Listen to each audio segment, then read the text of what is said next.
In the United States, over the last decade, 60,000 pedestrians died under the wheels of an automobile.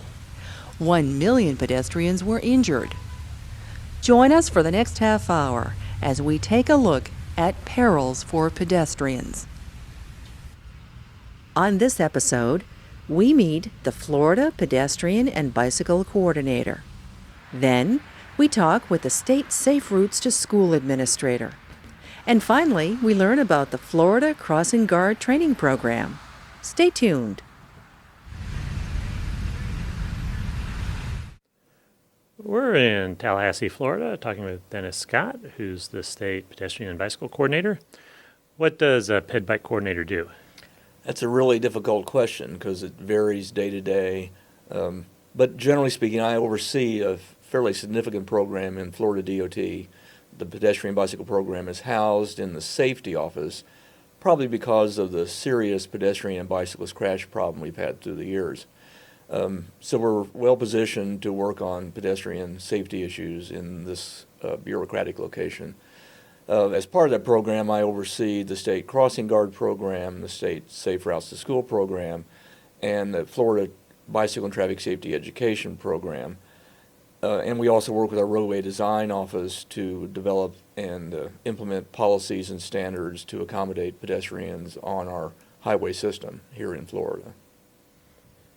Now, how would you adopt or adjust standards to make them, safer for pedestrians and bicyclists? Well, we developed initially a policy back in the 80s to accommodate bicyclists and pedestrians in our construction projects on the state highway system. Through the years, we've evolved our standards that we think they're amongst the best in the nation for a DOT. Within an urban area or within 1 mile of an urban area, most of our reconstruction or construction projects that do not already have sidewalks in them will include sidewalks in those projects. We're now using as a standard pedestrian countdown signals at all of our all of our traffic signals on the state highway system as we change them through time. We're looking at things like reducing turn radii where that's possible, and that's something we're thinking of trying to adjust in our standards in the future. So that's one issue we've yet to address fully. So there's always things to tweak to improve conditions for pedestrians. We're looking at, how do we accommodate crossing needs between signals when maybe the signals are a long way apart, and that's one of our biggest issues. And so we've done research in the past years on pedestrian mid-block crossings. We're trying to develop standards whereby we can accommodate pedestrians that need to cross between signalized intersections, but that's very difficult on a state highway system with major arterials. And you have a responsibility for state highways.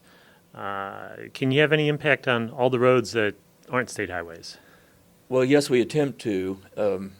Florida DOT staff serves as staff, if you will, to what's called the Green Book.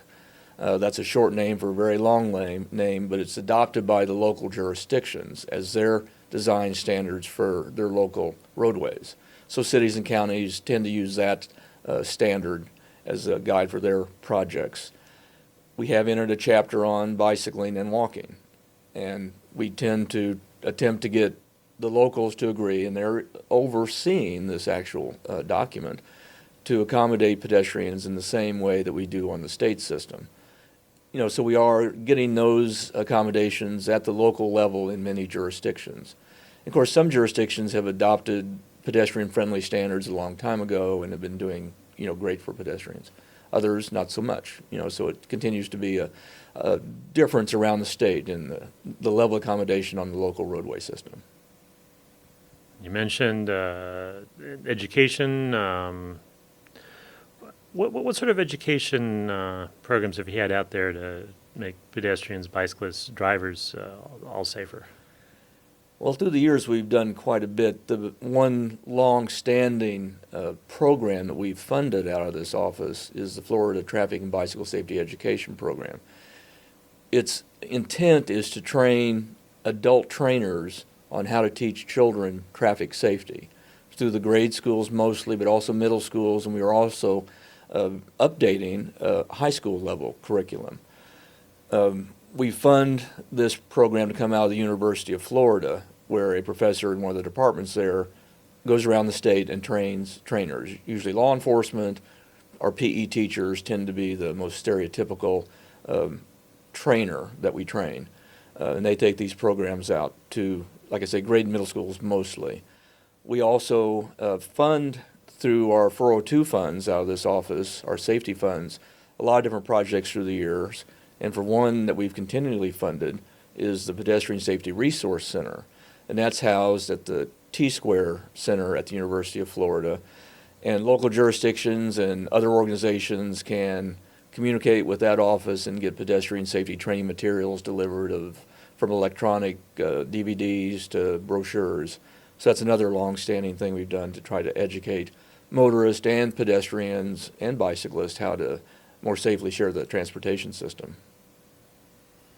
And you mentioned earlier how your ped and bike safety statistics haven't always been that good. What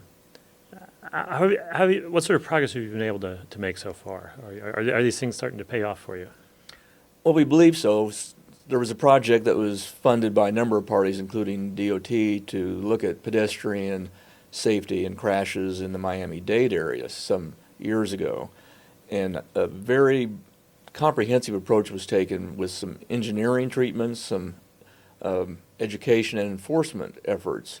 And in those areas, those corridors, the crashes for pedestrians were brought down dramatically. Still, we have high ped crash areas, so actually we have a strategic highway safety plan that was adopted in 2006.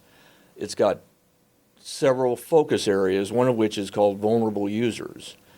And vulnerable users in this safety plan are motorcyclists, pedestrians, and bicyclists.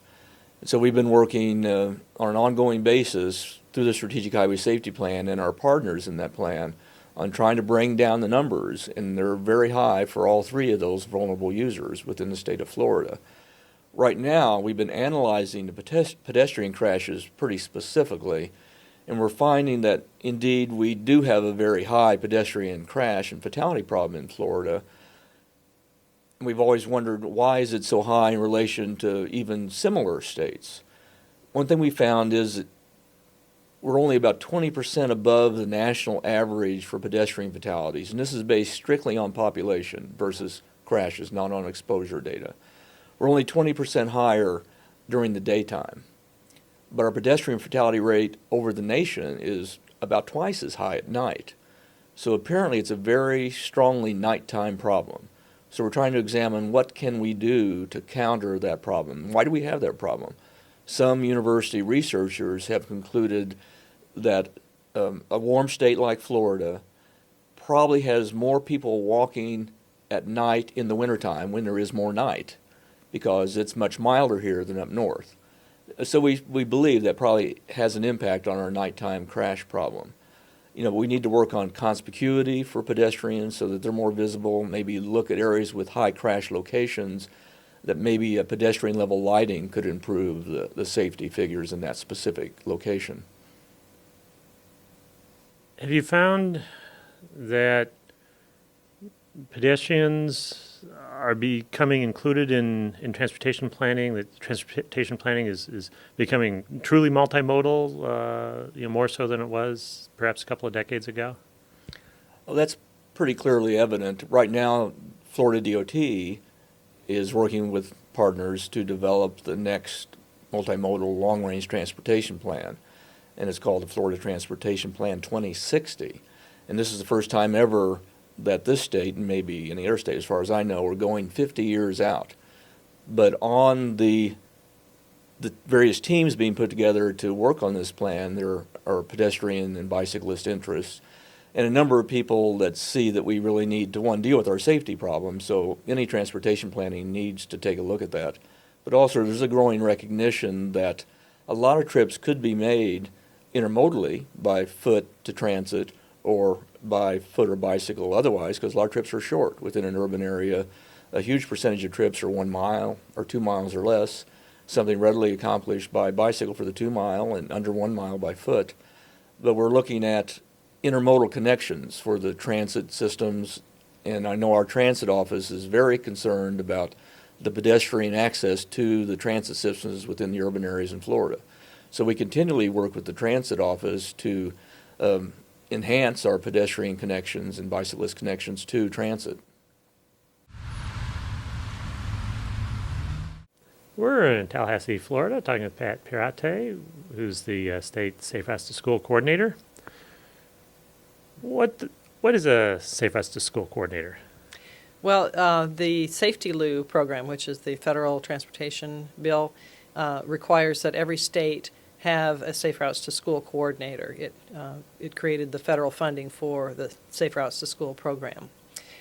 So each state has a coordinator, and I work on the statewide Safe Routes to School program for Florida. And how would Florida's program differ from perhaps what some other states are doing? The federal guidance gives overall guidelines for how the program should be administered, but it gives a lot of leeway to each state. Florida DOT is a decentralized agency, so we have the central office and then we have seven district offices around the state. So ours is the only program that's decentralized. We have, I set up the policies, the guidelines, the forms, the website, those kinds of things, and work with all of the district Safe Routes to School coordinators. And they receive the applications, they rank them according to the statewide guidelines that I've put up, and then after they've decided which projects they think they can fund, they want to fund, they send them to me for a second review. So it's decentralized, and then the project goes back to the district to be implemented. The other thing that's different about Florida's program is that we work on a 5-year work program. So we're thinking much farther ahead than many other states are. So in our first call for applications, we programmed almost all of our 5 years worth of Safe Routes to School funding. And we're now in our fourth call for infrastructure applications, and we're working on funding for 2015 projects. So even though the program under Safety Lou ended in 2009, we know, or we're almost positive, that the program will continue in the next transportation bill, and so we're just projecting how much money we're going to have and basing our planning on that, and we'll make adjustments as needed. What sort of projects are funded under this, and do you see much difference in what's happening in the different districts, or does it all look pretty similar even though it's decentralized? On the infrastructure side, things are pretty similar. The basic need for any pedestrian is a sidewalk, so the vast majority of our projects on the infrastructure side are sidewalk projects, which of course include the necessary signs and markings. On the non-infrastructure side, which is the education and encouragement program side, there's much more variety. Some districts are doing a district-wide program. For instance, our District 3 region is mostly rural, so they're working on what they call the Mileage Club, where kids can either walk to school, or they can walk once they get to school, or after school, or on the weekends, and get credit for all those miles. And they get a necklace to begin with, and then they get different charms to add to it based on how much they walk. And that's a good solution for rural areas where you're not going to have very many kids who are actually going to be able to walk to school. Another one of our districts, District 1, has worked closely with our Florida Traffic and Bicycle Safety Education Program and has purchased the trailers and the bikes and the helmets and all of the educational equipment needed to run the Florida Traffic and Bicycle Safety Education Program, and then put on training courses for each of the counties that wants to receive one of those trailers, so that they're ready to begin training the children once they get all the equipment. Another district has created an education program, and they work with their community traffic safety teams to take the education program into the schools, and that one's been very successful, and they estimated that they've affected 600 schools. So that's why Florida, we're claiming about 1,000 schools that we've been, impacted with Safe Routes to School programs. What What's the goal of the Safe Routes to School program? You got all this activity going on at 1,000 schools. What do you hope to accomplish from it? Well, the basic idea is to get more children bicycling and walking to school, to increase physical activity and help combat obesity and the related diseases such as diabetes and asthma. So it's to increase the number of children who can bike and walk to school, and also to increase the safety of those who are already biking and walking to schools. Because we found that in a lot of the low-income areas, there is no school busing available. Both parents work. The children are walking, but they may not know how to walk, and they may not be walking in safe conditions. So we have to work on both sides of the equation there. How does something like this fit in or complement, broader efforts to make communities and towns more walkable for the citizens?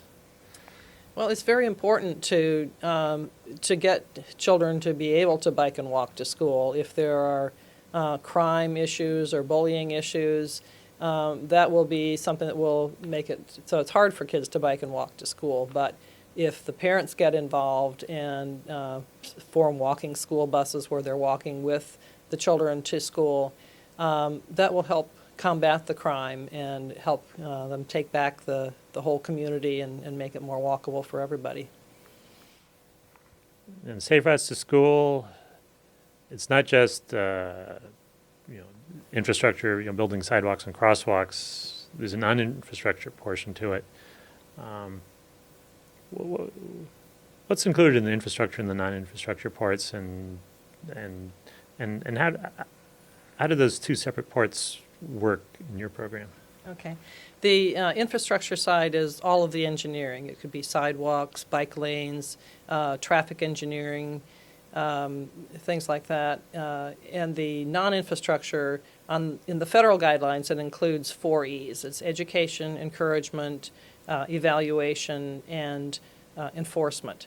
In Florida's program, we decided that every project which is funding needs to do the evaluation. We're not going to give them specific funding for it, and they also need to work with their local law enforcement to get some law enforcement near the school. So we're concentrating on the education and encouragement portions, which we think are the most important for that haven't been funded before. When we did our first call for applications, we had a formal process for both sides of it, and then after we finished that first call, the districts were saying, well, we didn't get very many applications for the non-infrastructure. It's a lot of work to go through this whole process for just a small amount of money, and we really want to get these programs started. So then we changed to having the non-infrastructure be an open call. So until the district has committed all their funds, they're accepting applications, or they're planning a district-wide program.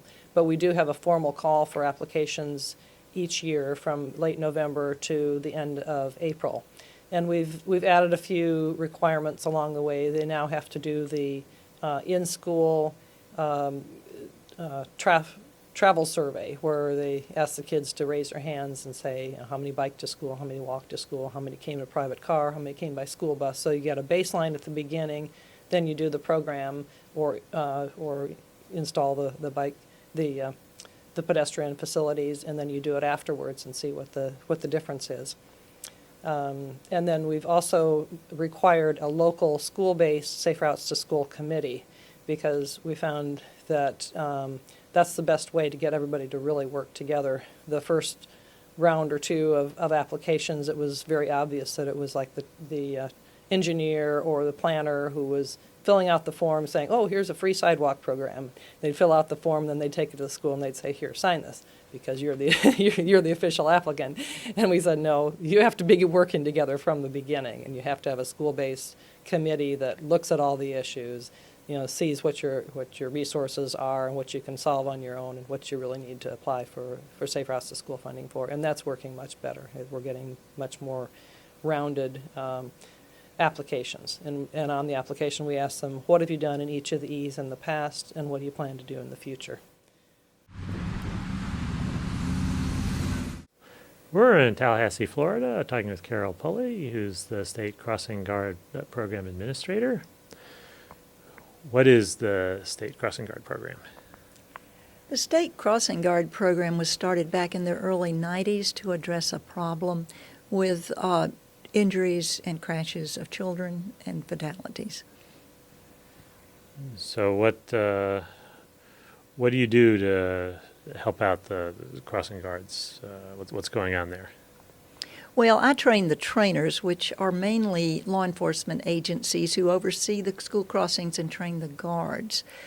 But the way the program started back in the early 90s, there was a child killed on his way to school with his mother and his little brother, even though there was a crossing guard. And after that, the legislature decided that we needed to have a Florida statute mandating that all crossing guards get the same training so that they safely and uniformly cross children in the state of Florida.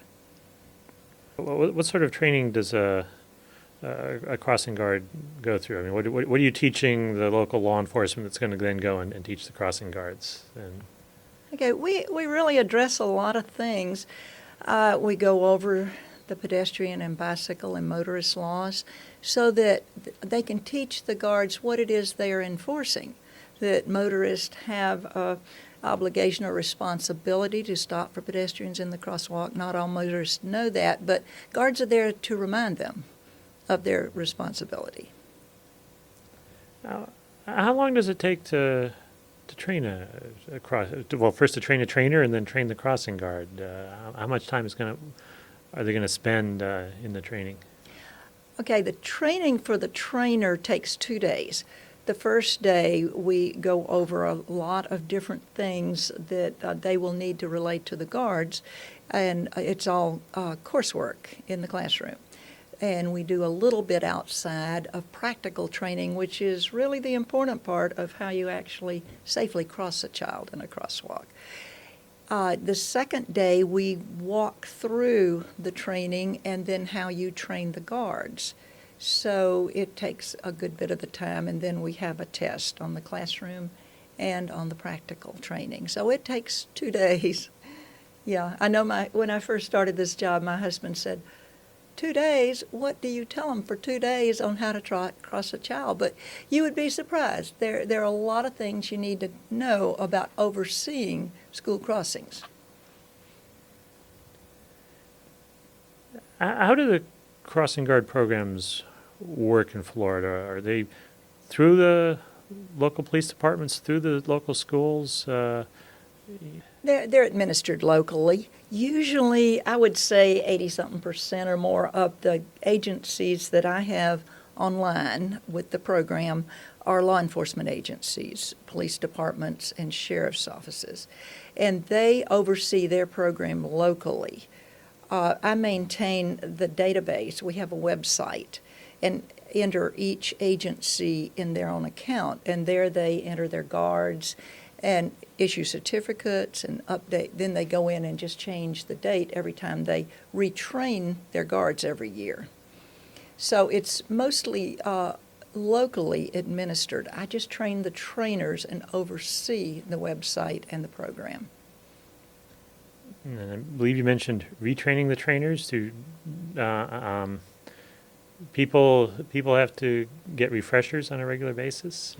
That's a good point. Up until this last year, once you were trained, there was no stop date. You were just trained. And when we went to archive the records with the state of Florida, they said, well, when do we remove these records? I mean, we cannot have records with no end date. They said, do you get the death certificate? And I said, no. So I went back and put a 10-year limit on training for trainers.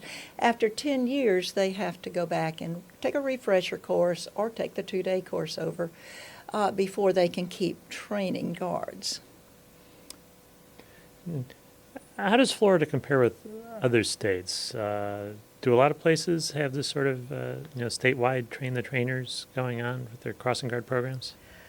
Evidently not. We get lots of calls, and people come in and take our training on a regular basis from other states. I have them in the training coming up next week, and I have them in the training that's in Kissimmee after that. Other states are evidently just getting started on this and don't have a statewide program in place.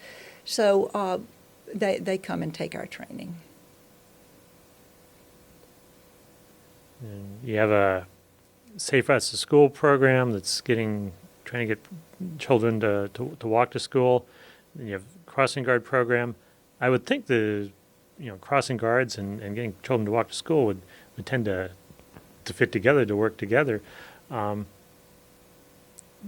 you see that? Is there more interest in crossing guards since there's more, presumably more children walking to school under the Safe Routes to School? Yes, they do fit together. The Safe Routes to School program, you go into a school, and I've done some of these with different schools. You identify where every child lives on a pin map and identify their safest route to get in. Then you go out and walk with the engineer and the principal and whoever is on your committee, Safe Routes to School committee, and identify the routes each direction should come in. And that's where your crossing guards would be, at the intersections that those children need to be crossing to get to school safely. How do you know that you've had success? This has been going on a number of years from now. What tells you that what you've done is working and that you've been successful? That's a hard question. It's sometimes hard to measure. It's kind of like teaching. You don't know 20 years from now if what you've done will make a difference or has made a difference. But I believe from the number of agencies that are training their trainers through us and the number of law enforcement that are getting involved, the number of trained guards out there now, that we're seeing safer routes to school and working with the Safe Routes to School program and placing the guards on safe routes to come into school. I think we are probably much safer in getting children to school now, and that's very important with the rising cost of busing and the rising cost of families to maintain multiple cars to transport children around. And we need to look at where we site schools, how we develop our neighborhoods, the layout, and identifying the safe routes for children to get there, because that's the wave of the future, that we won't be able to always bus them or transport them by automobile. Visit us on the internet at www.pedestrians.org.